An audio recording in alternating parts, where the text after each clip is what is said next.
Halo guys, saya Sam. Ayo kita lanjutkan alur cerita dari series Apple TV berjudul C. Video ini adalah part yang ke-7. Bagi yang baru gabung nonton dulu ya part satunya biar paham sama ceritanya. Link playlist ada di deskripsi video. Ini adalah channel Malfest, menghadirkan alur cerita yang sangat the best, bisa menghibur dan menghilangkan stres. Yang belum subscribe ya subscribe dulu guys. Pada episode 13 diawali dengan memperlihatkan rapat pertemuan antara Ratu Ken dengan beberapa lord dari kota-kota kerajaan Payan. Mereka membicarakan tentang pasukan bantuan yang akan dikirim untuk menambah kekuatan dalam perang melawan Trivantian. Di tengah-tengah pembicaraan itu, Lord Harlan memberi Magra isyarat bahwa pihak Trivantian menghubunginya dan meminta untuk melakukan pertemuan diplomasi. Sebenarnya Ratu Ken tahu tentang itu, namun ia mengabaikannya. Magra yang baru mengetahuinya dari Lord Harlan kemudian mencoba membujuk Ratu Ken untuk mempertimbangkannya lagi. Magra juga berkata kalau dirinya bersedia untuk datang ke pertemuan itu sebagai utusan dari kerajaan Payan. Untungnya Ratu Ken berubah pikiran dan menyetujui hal tersebut.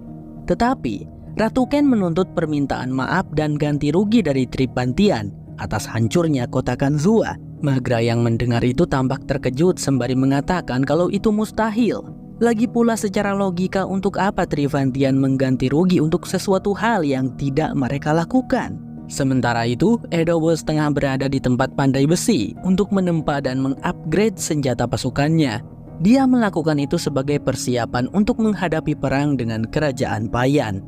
Meski para dewan berusaha untuk bernegosiasi dan menyelesaikan masalah secara damai, tapi Edo yakin kalau Ratu Ken akan menolak tawaran tersebut. Warren merasa sedikit khawatir. Jika Edo melakukan hal yang bertentangan dengan keinginan para dewan, Edo mungkin akan kembali disalahkan. Edo lalu memberikan sebuah pedang baru untuk Warren. Warren yang merasa bingung langsung bertanya untuk apa pedang itu. Edo lalu menjawab kalau orang yang akan diutusnya sebagai perwakilan dari Trivantian adalah Letnan Warren. Di sisi lain, rombongan Baba Boss baru saja sampai di kota Pensa.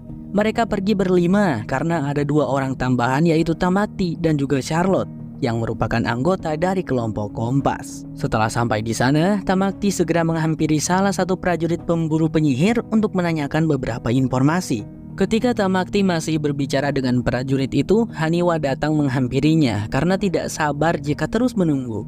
Tamakti kemudian memberitahu tentang semua informasi yang baru saja ia dapatkan. Salah satunya tempat Magra berada di mana. Di situ Tamakti memperingati Baba untuk berhati-hati karena sekarang mereka tengah berada di wilayah kekuasaannya Ratu Ken. Tamakti tidak bisa ikut ke dalam demi memastikan agar Ratu Ken tidak tahu tentang dirinya yang masih hidup.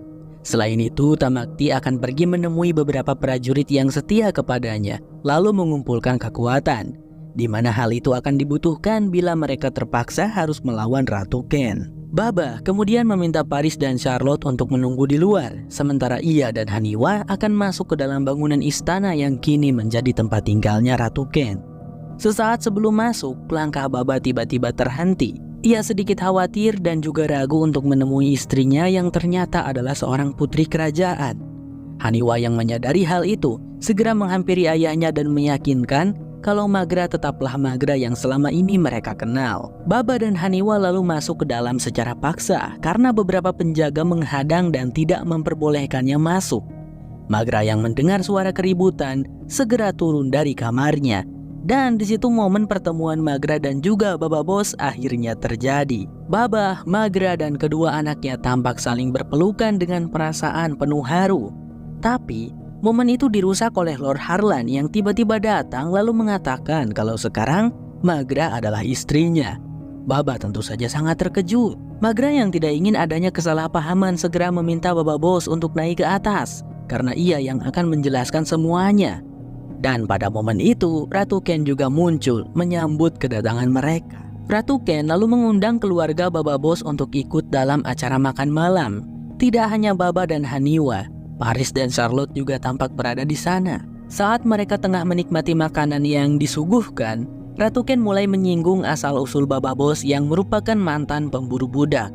Magra berusaha menghentikan kakaknya, tapi Ratu Ken terus saja mengolok-olok Baba. karena Baba sempat bersikap tidak sopan. Baba sebenarnya sudah merasa sangat kesal, namun Magra menggenggam tangannya dan terus memohon agar Baba menahan diri.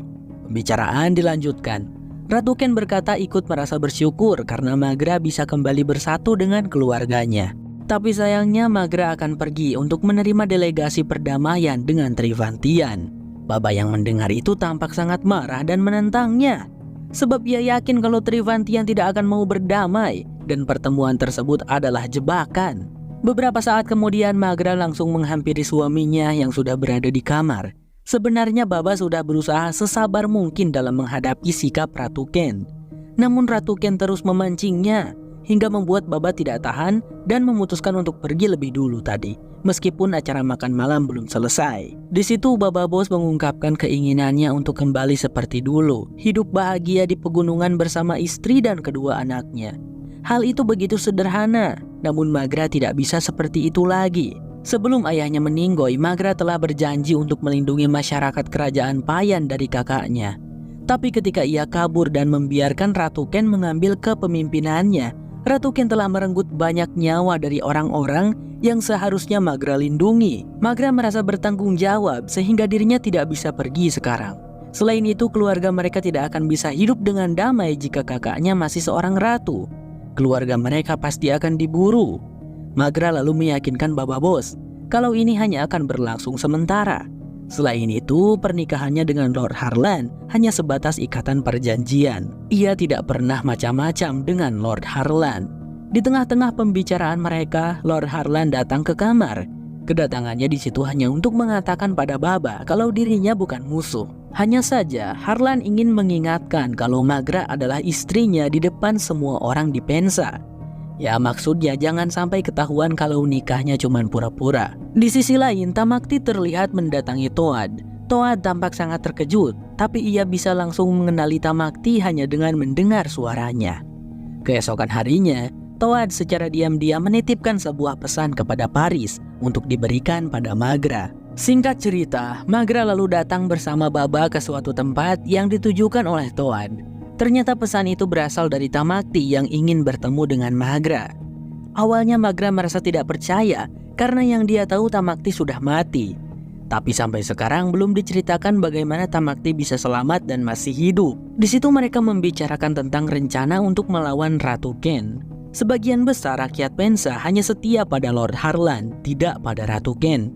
Jadi itu adalah salah satu keuntungan mereka. Tapi kita tetap harus mengumpulkan kekuatan lebih untuk menjamin kemenangan berada di tangan kita, ujar Tamakti. Sementara itu, Haniwa tampak sedang memotong rambut saudaranya yang sudah panjang.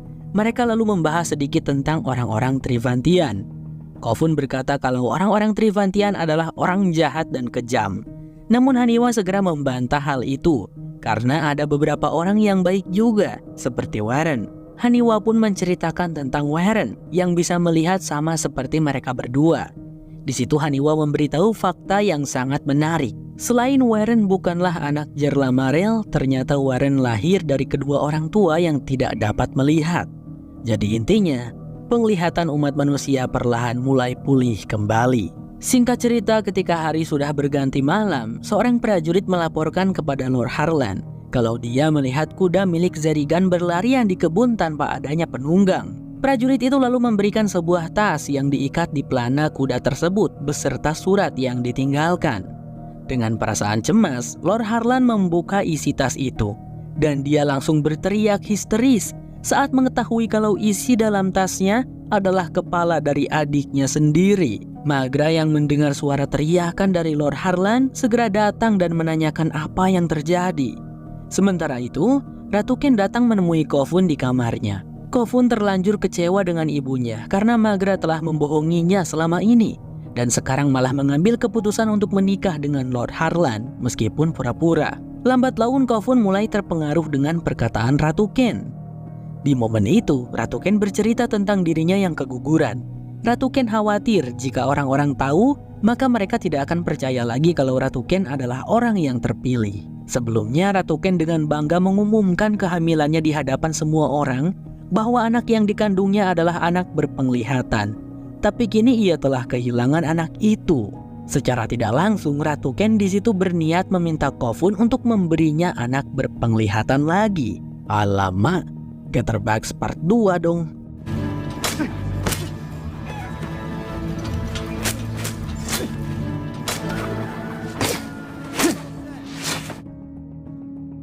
Di Trivantian, Letnan Weren yang diutus sebagai perwakilan Trivantian kini telah diangkat menjadi seorang kapten. Akan tetapi, sejak awal Erebos tidak berniat untuk berdamai. Maka dari itu dia memberikan misi pada Weren untuk menggagalkan pertemuan tersebut.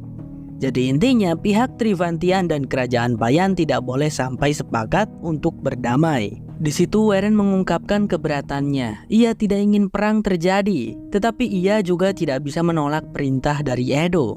Sebelum pergi, Edo membekali Weren sebuah senjata yang disembunyikan ke dalam roti. Lalu di kota Pensa pagi itu, Paris terbangun dari mimpi buruknya. Karena Paris adalah seorang penerawang, ia bisa memimpikan sesuatu yang akan terjadi. Haniwa ada di sana berusaha menenangkan nenek itu. Paris lalu bercerita tentang mimpinya. Ia melihat akan adanya pengkhianatan di acara pertemuan dengan Trivantian. Paris meminta Haniwa untuk mencoba menghentikan pertemuan tersebut. Sayangnya, Magra dan Lord Harlan baru saja pergi. Tidak hanya mereka berdua, karena Baba Boss juga ikut untuk menemani sekaligus mengawal istrinya. Tidak punya pilihan lain, Haniwa akan menaiki kuda sendirian untuk menyusul orang tuanya itu.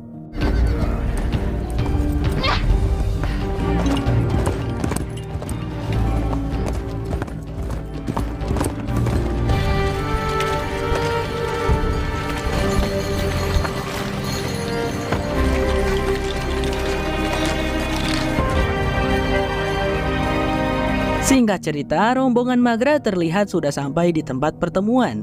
Di sana rombongan Trivantian sudah datang lebih dulu dari mereka.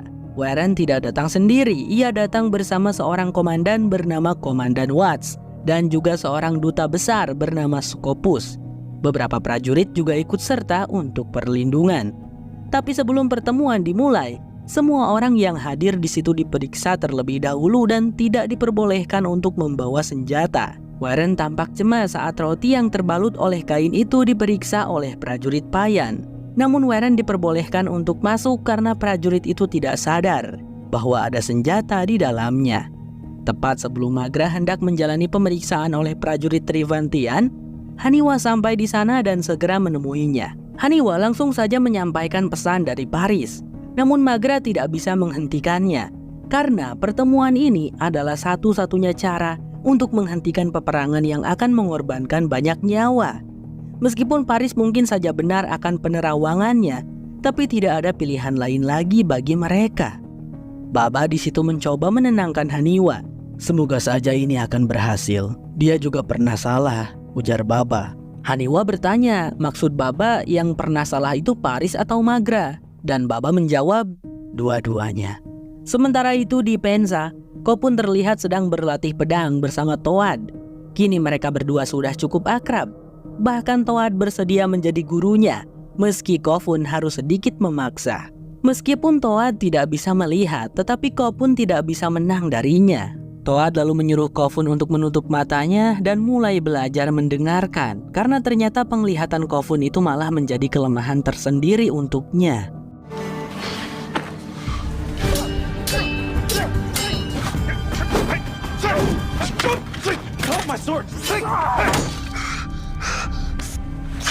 Barusan, Toad menyerang dengan serius melukai lengannya Kofun.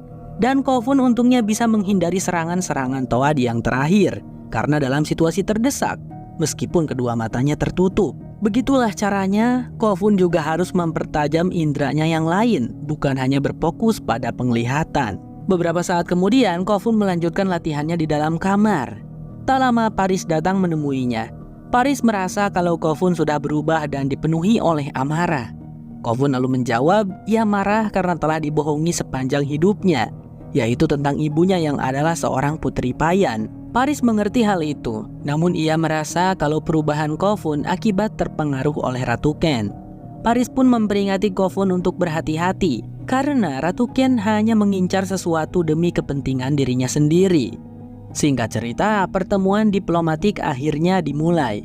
Di sana mereka membicarakan dan mencari solusi penyelesaian terhadap masalah mereka. Tuduhan dari Ratu Ken tentang penghancuran Kanzua adalah masalah yang serius. Tapi di pihak Trivantian sendiri mereka sudah lama terus mencoba memperluas wilayah sampai ke kerajaan Payan. Dan mereka sering menculik orang-orang Payan untuk dijadikan budak. Namun, kerajaan Payan hanya menginginkan permintaan maaf atas penyerangan yang menghancurkan Kanzua. Trivantian tentu saja menolak karena mereka tidak melakukan hal tersebut. Di tengah-tengah pembicaraan, Komandan Watts menyinggung soal Kerrigan yang tertangkap basah sedang memata-matai Trivantian, sehingga dia pun akhirnya dipenggal. Mendengar perkataan itu, Lord Harlan tersulut emosi dan langsung memukul Komandan Watts. Namun akibat kejadian itu, negosiasi pun terpaksa tertunda. Have you lost your mind? Don't apologize to them. Ambassador, I do apologize. Sweet dreams, asshole. Bye-bye. Good night. Magra tentu saja marah besar kepada Harlan yang benar-benar mengacaukan pertemuan. Tetapi Harlan tampak kalem dan santai, karena sebenarnya ia sudah mengatur pertemuan rahasia dengan Duta Besar Scopus malam ini. Lord Harlan mengatur pertemuan tersebut atas nama Magra, dan ia berharap hal itu bisa memperbaiki kesalahannya tadi. Singkat cerita, Magra, Baba, dan Harlan datang ke pertemuan rahasia dengan Scopus. By the way, tidak ada yang tahu kalau Baba Bos ada di pertemuan ini. Baba berpura-pura menjadi prajurit Payan, karena tahu sendiri kan kalau orang-orang Trivantian sangat memburu Baba Bos. Sebelum membahas topik utama, Magra meminta maaf lebih dulu karena sikap Harlan tadi siang. Magra tahu Trivantian bukanlah dalang dari hancurnya Kanzua. Ia juga tidak menginginkan permintaan maaf dari Trivantian. Namun Magra yakin kalau Trivantian juga ingin menghindari peperangan, sebab Trivantian masih sibuk berperang dengan bangsa Ganits di wilayah timur. Jika Trivantian melawan dua musuh sekaligus, mereka hanya akan mengalami kerugian yang lebih besar. Magra berkata bahwa kepemimpinan Ratu Ken akan segera berakhir, dan jika Magra menjadi seorang ratu, maka ia akan segera mengatasi tuduhan Ratu Ken terhadap Trivantian. Dengan begitu, permasalahan mereka bisa selesai tanpa adanya pertumpahan darah. Untungnya, Scopus pada akhirnya setuju meskipun harus melakukan syarat tak masuk akal dari Ratu Ken. Di saat yang sama, Haniwa dan Warren akhirnya bertemu kembali. Warren pun dengan jujur mengungkapkan pada Haniwa tentang misinya yang harus menggagalkan kesepakatan perdamaian di pertemuan ini. Tapi di situ Haniwa berhasil membujuk Warren untuk tidak melakukannya. Keesokan harinya negosiasi kembali dilakukan. Karena semalam Magra dan Scopus telah sepakat, maka negosiasi itu berjalan dengan lancar. Pihak Trivantian setuju untuk memberikan permohonan maaf, tapi sebagai gantinya, Trivantian meminta sebagian kecil wilayah kerajaan Payan dan menentukan letak perbatasan yang mereka inginkan. Magra tampak senang dan langsung menyetujui hal itu. Akan tetapi Scopus kembali meminta persyaratan lain. Dia ingin agar bayi yang ada di kandungan Ratu Ken dilenyapkan, mengingat bayi itu akan menjadi ancaman besar jika kelak dia tumbuh dewasa. Mereka belum tahu kalau bayi itu sudah tak ada. Semua urusan perdamaian itu yang kita tidak perlu tahu apa saja tek-tek bengeknya akhirnya selesai pada malam hari. Itu membuat mereka semua harus bermalam dulu dan pulang pada keesokan paginya. Malam itu Magra dan Harlan tidur di tenda yang sama demi menghindari kecurigaan. Meski Baba Bos merasa tidak rela, tapi ia mengalah dan memutuskan untuk tidur di luar. Lagi pula kan istrinya tidak akan macam-macam dengan si Harlan. Singkat cerita, di tengah malam saat semua orang sudah tertidur, muncul dua orang misterius yang langsung membunuh penjaga secara diam-diam seperti assassin, tenang dan tak bersuara sedikit pun. Tapi Baba Bos yang memiliki pendengaran yang sangat tajam tidak bisa melewatkan satu goresan kecil pun suara, sehingga dia langsung terbangun dan waspada. Di saat yang sama, dua pembunuh tadi terus membunuh prajurit Trivantian satu persatu.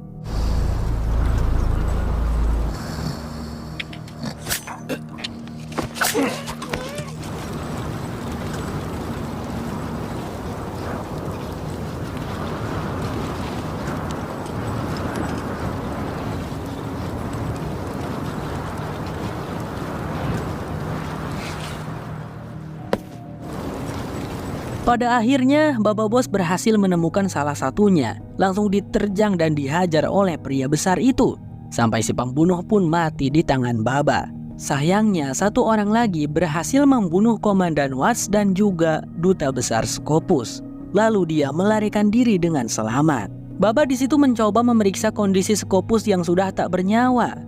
Dan Baba Bos histeri saat tahu kalau Scopus sudah meninggoy. Dia sedih karena tentunya dulu Baba kenal dekat dengan Scopus. Tapi momennya sangat tidak tepat. Warren datang ke sana dan mengira kalau Baba Bos lah yang telah membunuh Scopus beserta semua prajurit Trivantian. Haniwa mencoba meluruskan kesalahpahaman itu, tapi Warren tidak mempercayainya.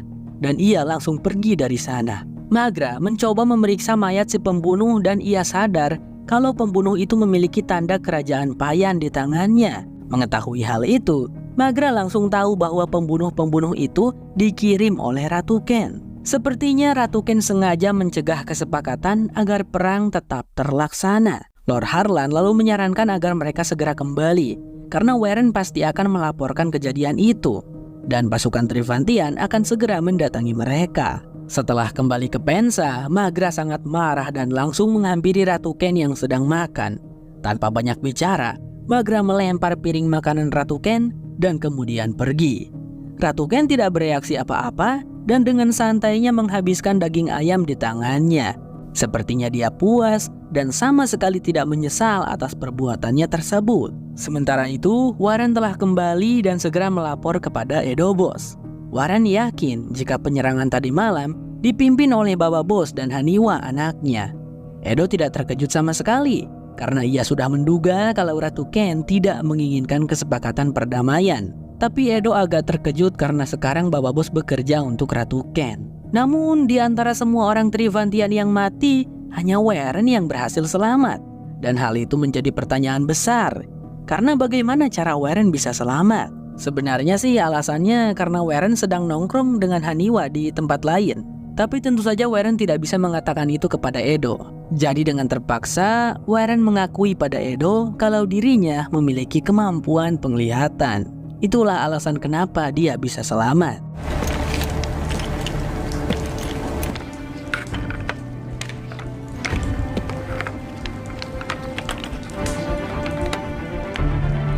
Because I can see. Sepertinya segitu dulu teman-teman. Jika kalian suka dan pengen videonya dilanjutin, tulis aja lanjut bang di kolom komentar ya. Terima kasih udah nonton sampai habis dan sehat selalu buat kalian semua. Saya Sam Sulkohar. Bye-bye. Nyanyikan tentang kamu, menangis, tertawa, amarah, dan gelisah menjadi bumbu, dan semua latar biru menjadi saksi bisu.